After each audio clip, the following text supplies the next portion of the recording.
హృదయముతో యెహోవా యందు నమ్మిక ఉంచుము. సామెతల గ్రంథము 3వ అధ్యాయం 5వ వచనం స్పష్టంగా దేవుని యొక్క వాక్యం చెప్తుంది.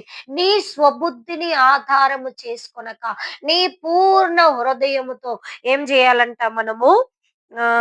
యెహోవా యందు నమ్మిక ఉంచుము. ఎస్, యెహోషాపాతు తన స్వబుద్ధిని ఆధారము చేసుకోలేదండి. నేను రాజును కదా, నా దగ్గర ఆయుధాలు ఉన్నాయి, నా దగ్గర బలాఢ్యులు ఉన్నారు, నా దగ్గర సైన్యం ఉంది, నా దగ్గర సమస్తం ఉంది, నేను యుద్ధానికి వెళ్ళిపోతాను అని చెప్పి తన స్వబుద్ధిని తను ఆధారం చేసుకోలేదు. తన పూర్ణ హృదయముతో దేవుని సన్నిధిలో మోకరించి ఆయన చెప్తున్నాడు, నీవు తప్ప మాకు లేరయ్యా. 2 చేతులు దేవుని వైపు ఎత్తి యెహోషాపాతు వారి జనాంగమంతా ఉపవాసం ఉండి ఈ దేవుని సన్నిధిలో కనిపెట్టి ప్రార్థన చేసినప్పుడు దేవుడు వారికి విజయాన్ని అనుగ్రహించాడు. దేవుడు వారికి అన్న what is that? Treasure. Treasure అంటే ధనము సమృద్ధిగా దయచేశాడు. ఆస్తి అంతస్తులు, what is that? Treasure means బంగారము, వెండి అన్ని all together it comes as a treasure అన్నమాట. అలాగా సమస్తాన్ని దేవుడు వారికి దయచేశాడు. సమస్తాన్ని దేవుడు దయచేశాడు. ఇక్కడ యెహోషాపాతు తన స్వబుద్ధిని ఆధారం చేసుకోలా.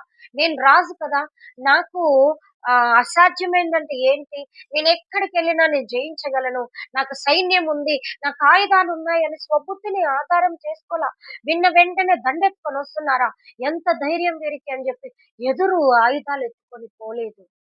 యెహోషాపాతు చేసిన ఒకే ఒక్క పని, మోకరించి వారి యొక్క హృదయాలు నీళ్లు కృమ్మరించినట్లుగా దేవుని సన్నిధిలో వారి కృమ్మరించి దేవుని మీద ఆధారపడి వారేం చేశారు?